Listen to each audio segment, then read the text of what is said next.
ভয়ঙ্কর ঘটনা প্রায় 650 ফুট উচ্চতা হঠাৎ খুল খায় বিমানের দুয়ার দক্ষিণ কোরিয়ার ডেবু শহরত ভয়ঙ্কর ঘটনা সংঘটিত হয়েছে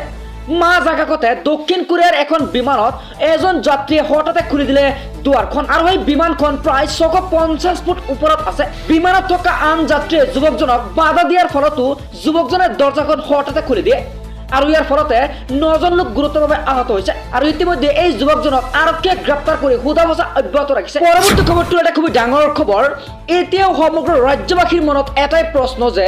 এছআই জুনমুনি ৰাভাৰ মৃত্যু কেনেকৈ হ'ল জুনমুনি ৰাভাই কেতিয়া ন্যায় পাব এই প্ৰশ্নৰ উত্তৰ বিচাৰিছে সমগ্ৰ ৰাজ্যবাসীয়ে জুনমুনিক ন্যায় প্ৰদানৰ দাবীত ৰাজ্যৰ প্ৰান্তে প্ৰান্তে আৰম্ভ হৈছে প্ৰতিবাদ আৰু সমদল জুনমুনি ৰাভাৰ আত্মাৰ সদগতিৰ বাবে বহু দল সংগঠনৰ বন্তি প্ৰজ্বলন আৰু এইবাৰ জুনমুনি ৰাভাৰ অকাল মৃত্যুৰ প্ৰকৃত কাৰণ বিচাৰি নিৰপেক্ষ তদন্ত কৰিবলৈ দাবী জনাইছে আৰু ইফালে কলিয়াবৰতো জুনমুনিৰ দুৰ্ঘটনা সংঘটিত হোৱা স্থানত শ্ৰদ্ধাঞ্জলি জ্ঞাপন কৰিছে আৰু জখলাবন্ধাৰ সৰুবগীয়া প্ৰয়াত জুনমুনি ৰাভাক স্মৰণ কৰিছে মহিলা সমাজে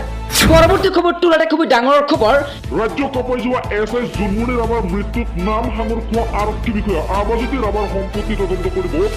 অসম আৰক্ষী জিপি সিঙে টুইট কৰি জনায় যে ইতিমধ্যে অসম আৰক্ষীয়ে তদন্ত কৰিব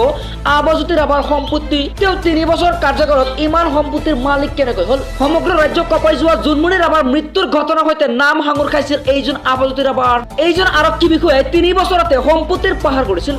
আৰু এইজন আৰক্ষী বিষয়া যে 3 বছৰতে ইমান সম্পত্তিৰ মালিক হ'ল হেয়া সমগ্ৰ ৰাজ্যত চৰ্চিত হৈছিল আৰু এই গোটেই তদন্ত কৰিব অসম আৰক্ষীয়ে